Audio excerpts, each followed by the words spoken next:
Kita baru memperdebatkan soal advokat ya, Maria. Baru satu kasus. Belum masuk ke beberapa pasal lainnya yang dianggap kontroversi sampai dengan saat ini. Kita ke Prof. Parji sepertinya tadi ingin bersuara juga, masuk ke substansi. Prof, boleh? Ya, saya sedikit kaitannya dengan soal advokat tadi. Mengingatkan kan kita ada putusan MK 26 2013 soal imunitas advokat. Bahwa advokat tidak boleh dituntut di luar maupun di dalam pengadilan dalam konteks pembelaan kliennya dengan catatan beretikat baik.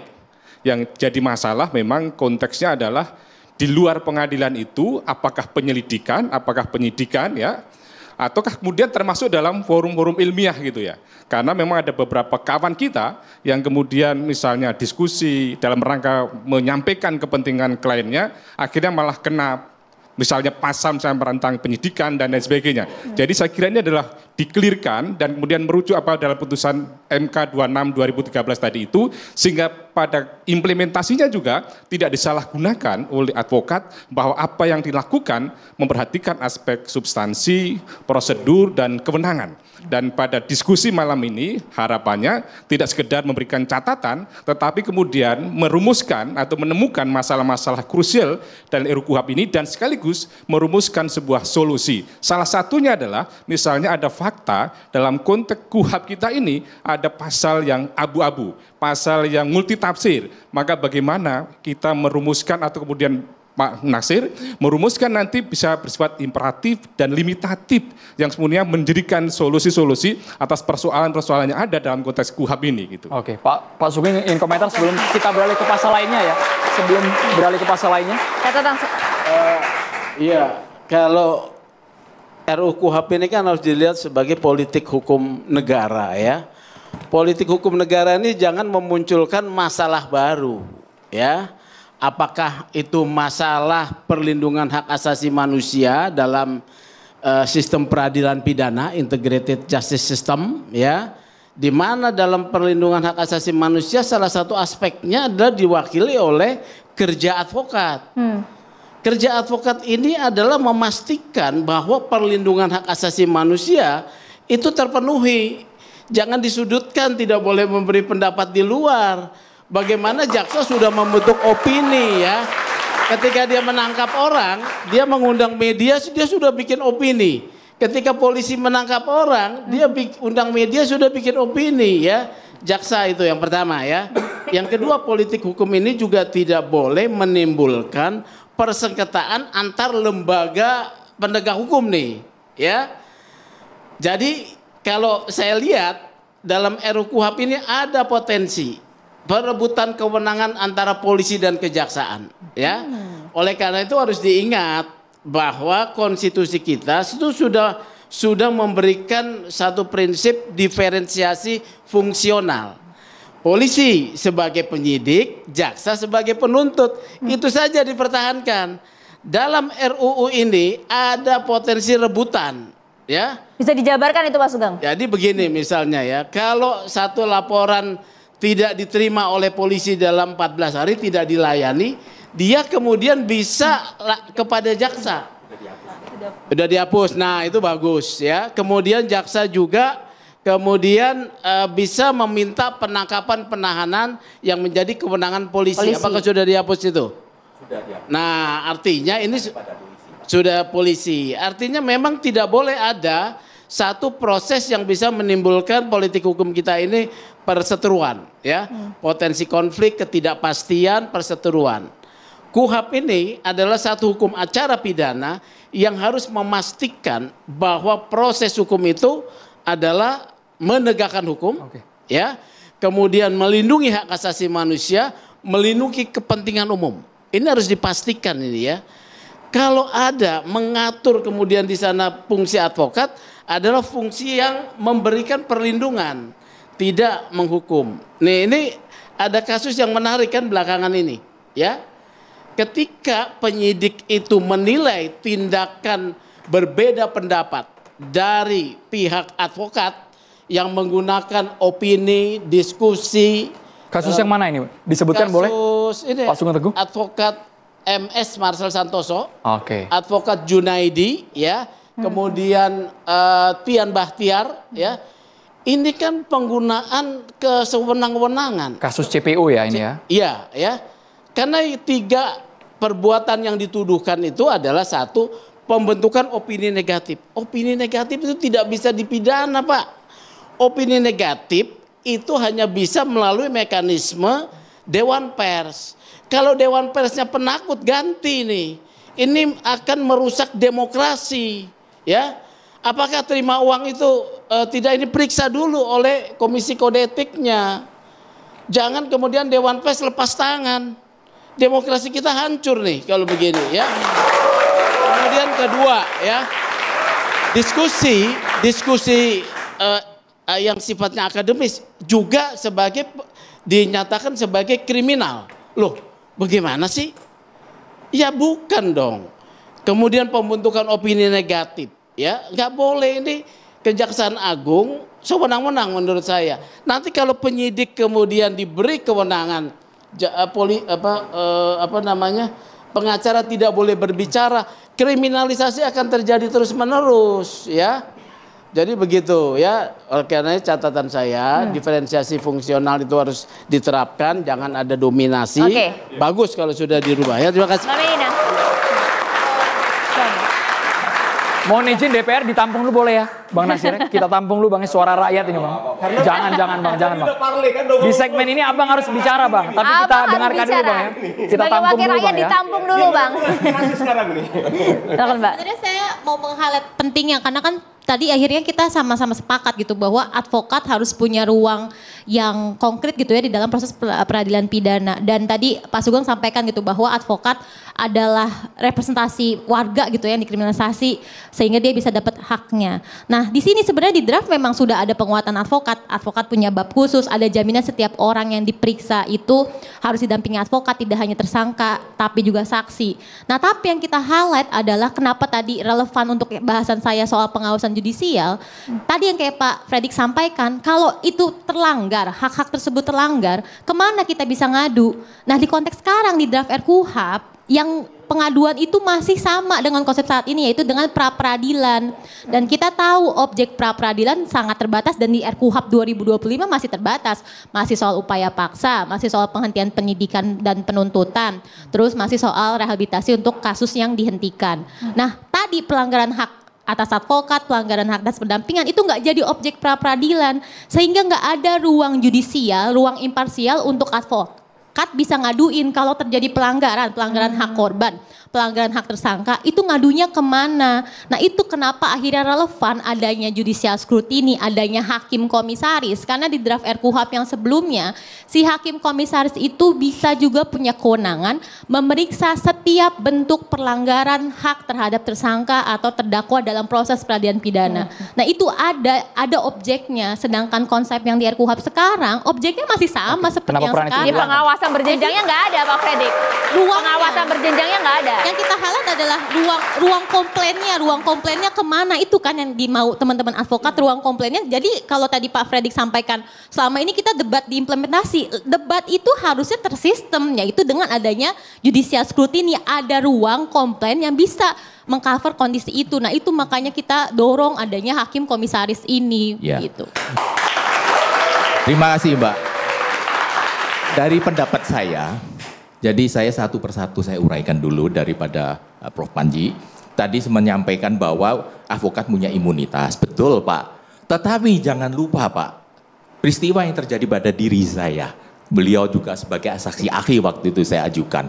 Kan karena apa Pak?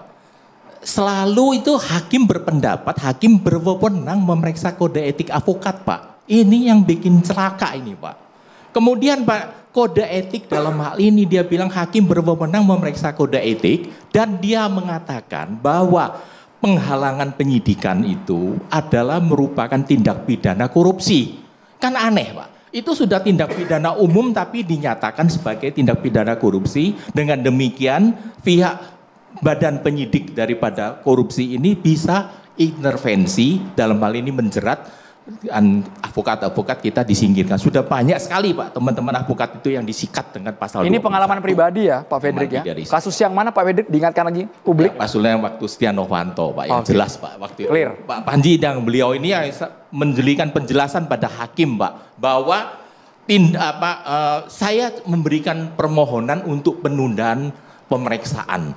Itu dikatakan menghalangin penyidikan, Pak. Loh, saya ngajukan permohonan bisa dikabulkan, bisa tidak dikabulkan. Tapi dikatakan itu melakukan menghalangi penyidikan. Seperti dia masuk ke rumah sakit teriak-teriak, saya minta supaya diam karena ini pasien sakit. Katanya menghalangin penyidikan. Nah, ini banyak hal-hal yang demikian dan sehingga seharusnya itu tidak terjadi.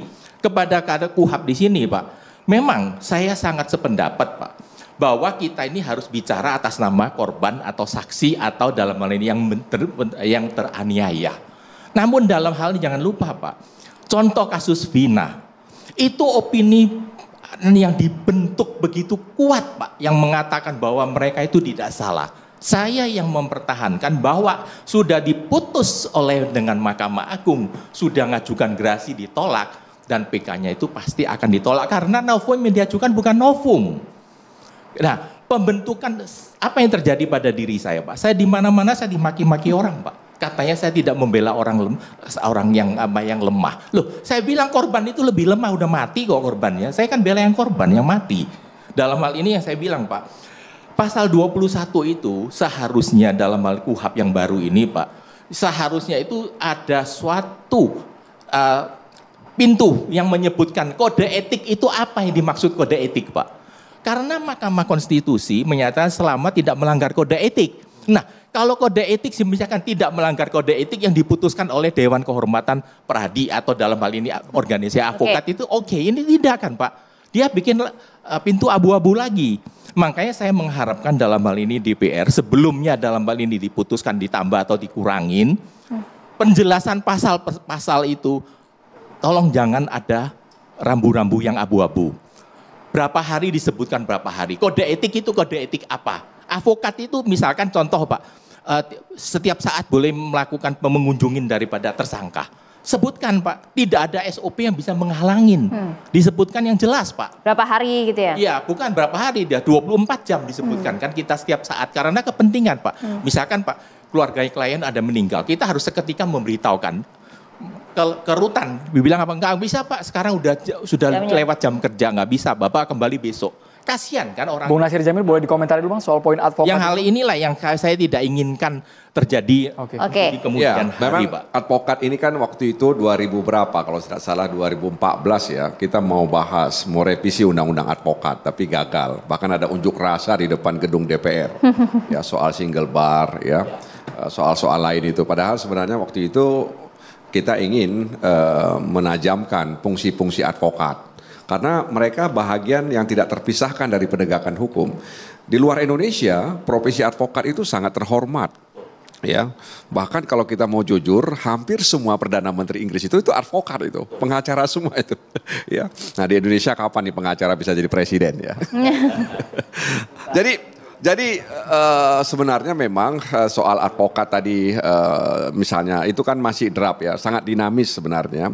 Kalau mereka tidak memberikan pendapat di luar misalnya persidangan ya, saya pribadi sebenarnya diserahkan saja kepada advokat yang bersangkutan. Apakah dia mau memberikan keterangan atau tidak ketika ditanya oleh media. Toh untung dan ruginya dia yang bisa tahu gitu ya. Apakah dia akan rugi atau untung ketika memberikan pendapat ditanya media. Jadi serahkan saja kepada advokat yang bersangkutan ya. Oleh karena itu tidak boleh dibatasi. Nah karenanya sekali lagi ini masih dinamis ya, masih dinamis dan semuanya bisa berubah. Nah karena itu nggak benar juga kalau kemudian DPR dituding tidak transparan gitu ya. Itu silahkan datang, ada 8 fraksi. Tiba-tiba jadi draftnya katanya gitu. Enggak tiba-tiba juga ya. Jadi ini dinamis semuanya. Jadi teman-teman aktivis yang berminat dengan perubahan KUHAP kita itu bisa datang ke 8 fraksi yang ada di DPR. Oh nggak bisa datang ke fraksi DPR, bisa datang ke DPP-nya.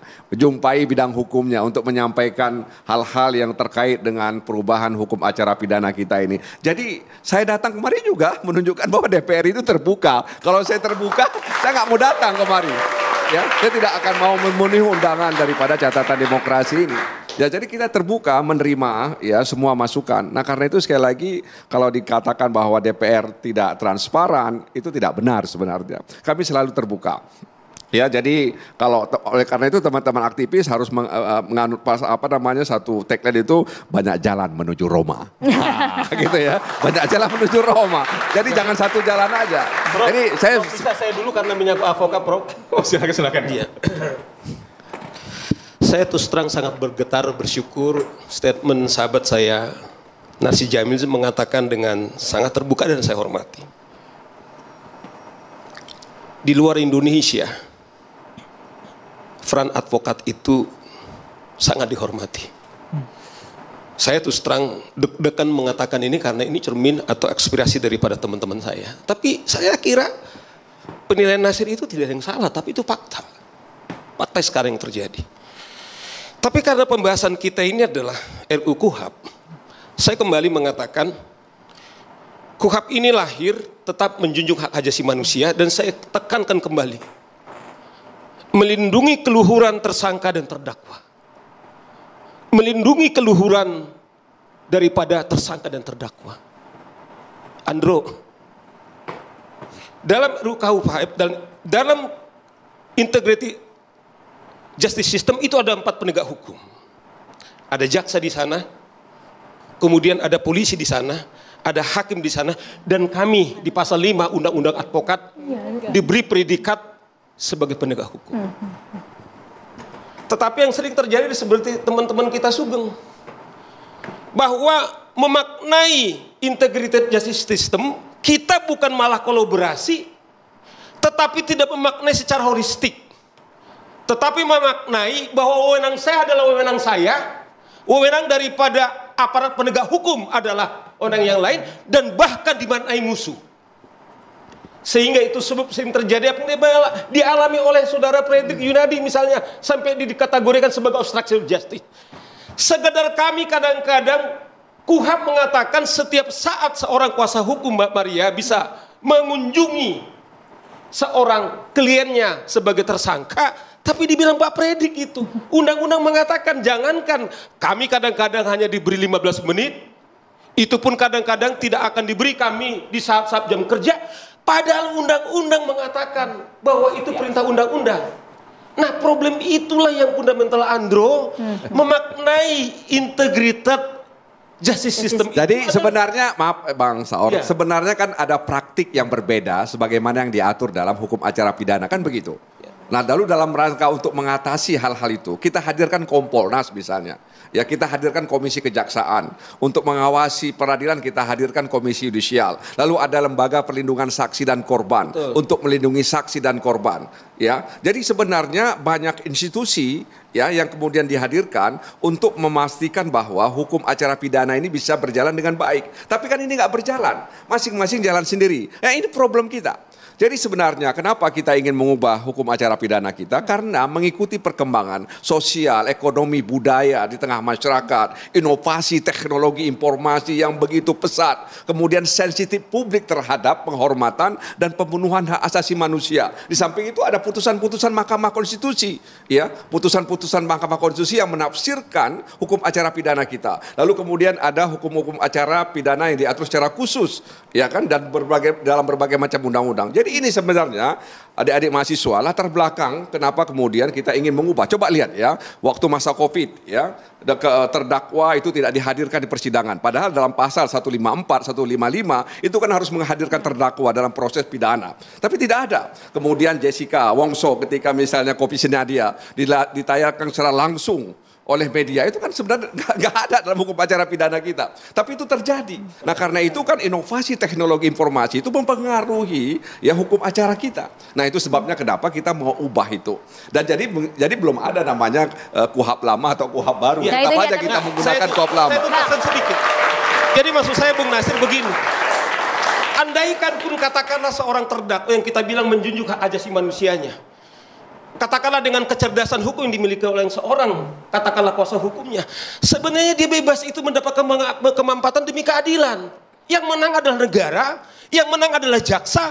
Dan ketika seorang hakim juga memutus Bahkan diperintahkan kode etik. Seorang hakim itu menutup mata telinganya untuk pendapat-pendapat di luar apa yang diyakini. Sejauh dia dua bukti dan keyakinan, itulah putusan daripada hakim. Mau kita 1 juta opini,